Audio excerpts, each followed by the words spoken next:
آج ہم جس ٹاپک پر ڈسکشن کریں گے وہ ہماری سوسائٹی کا بہت امپورٹنٹ اور سیریس ایشو ہے، depression and stress in children. اس کے کیا ریزنز ہیں جو آج کے بچے اسٹریس، ڈپریشن اور انگزائٹی کا شکار ہیں؟ اس کے ڈیفرنٹ فیکٹرز ہیں، اس کے ڈیفرنٹ ریزنز ہیں۔ سب سے پہلے تو پیرنٹس جو انسان کی زندگی میں امپورٹنٹ رول پلے کرتے ہیں ان کو کامیاب بنانے میں۔ پیرنٹس یہی چاہتے ہیں کہ ان کا بچہ اچھی سے اچھی تعلیم حاصل کرے، کامیاب ترین انسان بنے، پر جب ان کی ایکسپیکٹیشنز پوری نہیں ہوتی وہ ان پر اسٹرکٹنیس کرتے ہیں، ان کو پریشرائز کرتے ہیں، جس کا اثر ان کی فزیکل اور مینٹل ہیلتھ پر ہوتا ہے۔ وہ بس یہی چاہتے ہیں کہ ان کا بچہ سب سے آگے ہو، وہ دوسرے بچوں کے ساتھ ان کا کمپیریزن کرنا شروع کر دیتے ہیں، پر ان کو یہی نہیں پتہ کہ ہر بچے کا اپنا آئی کیو لیول ہوتا ہے، ضروری نہیں کہ ہر بچہ ایک جیسا ہو۔ پھر آج کل کے پیرنٹس کیا کرتے ہیں، 3 سال کی عمر میں بچوں کا اسکول میں ایڈمیشن کروا دیتے ہیں۔ اتنا ویٹ ان کا نہیں ہوتا جتنا ان کی بکس کا ہوتا ہے۔ پھر اسٹریس آتا ہے اسٹڈی کا۔ ہماری ٹیچرز کیا کرتے ہیں، بچوں کو پریکٹیکل ورک کروانے کی بجائے تھیوری کرواتے ہیں، نہ کوئی فزیکل ایکٹیویٹی۔ پھر اتنی سی ایج میں ایگزامس کا پریشر۔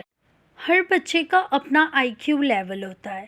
دنیا کی نظر میں جس کا آئی کیو لیول زیادہ ہے وہ انٹیلیجنٹ ہے، اور جس کا آئی کیو لیول کم ہے وہ نالائق اور لیزی ہے۔ پھر آتا ہے پاس اور فیل کا کانسیپٹ۔ بچوں کے رزلٹ پر آپ فیل لکھ دیتے ہیں، اس کا کیا مقصد ہے؟ آپ اس کو بتانا چاہ رہے ہیں کہ وہ اتنی سی عمر میں ناکام ہو چکا ہے، وہ آگے نہیں بڑھ سکتا۔ فیل کا کیا مطلب ہے کہ وہ ناکام ہے؟ آپ اس کے رزلٹ کارڈ پہ ٹرائی اگین بھی لکھ سکتے ہیں فیل لکھنے کے بجائے۔ پر نہیں، ہم نے تو سوچ لیا ہے کہ ہم نے ایسی باتوں پر بالکل بھی دھیان نہیں دینا۔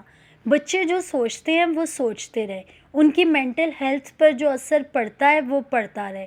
جب وہ دیکھتے ہیں کہ ایک بچہ فرسٹ پوزیشن لے رہا ہے اور وہ فیل ہے پورا سال پڑھ کر بھی، تو اس کی مینٹلی طور پر وہ کس طرح سے وہ سوچ رہا ہے، اس بات کا اندازہ ہم تھوڑی لگا سکتے ہیں۔